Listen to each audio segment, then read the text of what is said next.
This is the Hidden Killers Podcast with Tony Brueski. Featuring defense attorney, Hidden Killers daily contributor, and host of the Defense Diaries podcast, Bob Motta.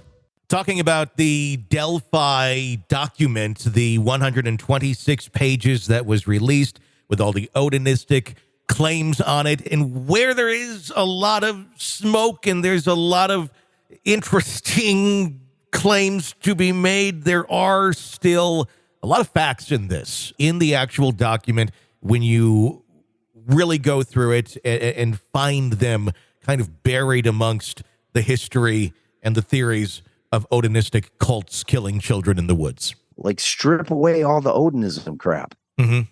Just talk about like what happens if we took out the 60 pages explaining the history of Odinism and why it's relevant, and we just talked about the statements from these 3 and 4 guys. Sure.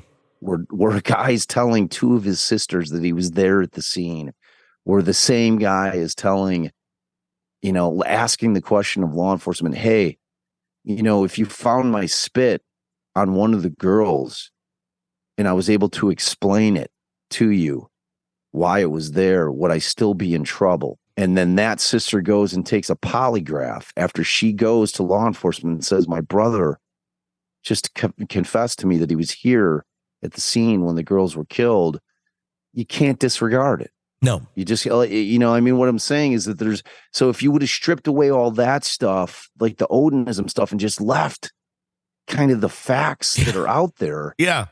It's compelling, man, and it's like, so I don't know. I don't know. Like, it seems like it could have been communicated much clearer without all the extremes, and I think the extremes are what's hurting it. And you have to wonder if the forest is getting lost in the trees, man, and it's like, so you have to wonder if, I'm sure when they were done with it, I've had filings like that, nothing to that extent in terms of going that far afield, but in terms of, when you're about to file something and you're sitting there looking at your partner and you're like, man, this is kind of risky to put it out there. Do we do it? You know what I mean? And they certainly had these conversations between Rosie and Baldwin and probably everybody that's working on the case. They're like, they were all sitting there at 2 a.m. at their office when the thing prints off.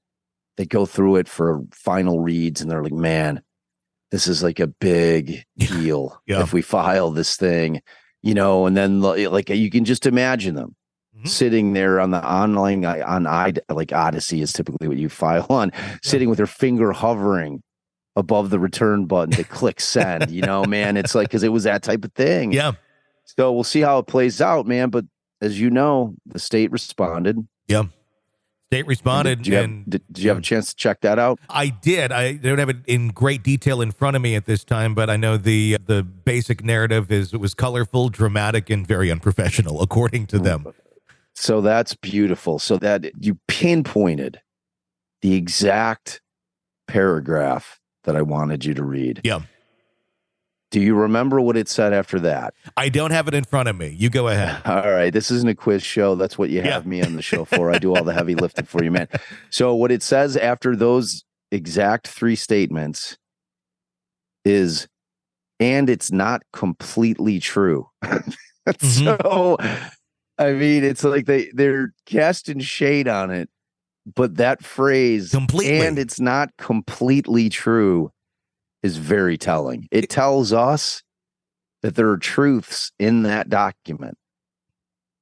There's no other way to read that. But what are those truths other than, could the truth simply be his name is Richard Allen? No, it's going to be, remember, all of the information in there came from their own discovery. True.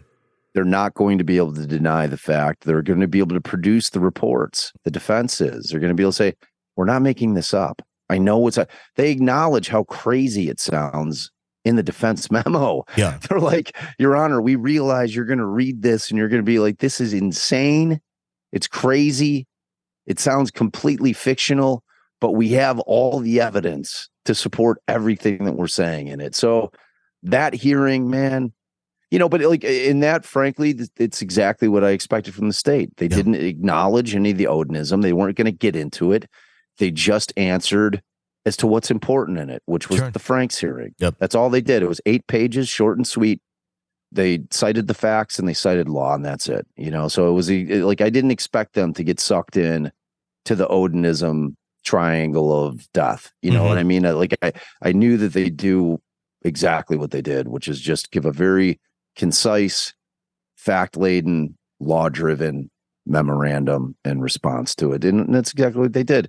Ultimately, I would be stunned if we're not having a hearing on this thing. Sure. Yeah. So I think there's going to be the Franks hearing, and it'll be one heck of a day or two in court. I'll tell you that. It's going to be a big one. It's going to be fascinating. It's going to be one of my favorite days ever in terms of covering true crime, because it's just that kind of hearing. Yeah. I'll have to get there early, Big T. Yeah. Get into that court.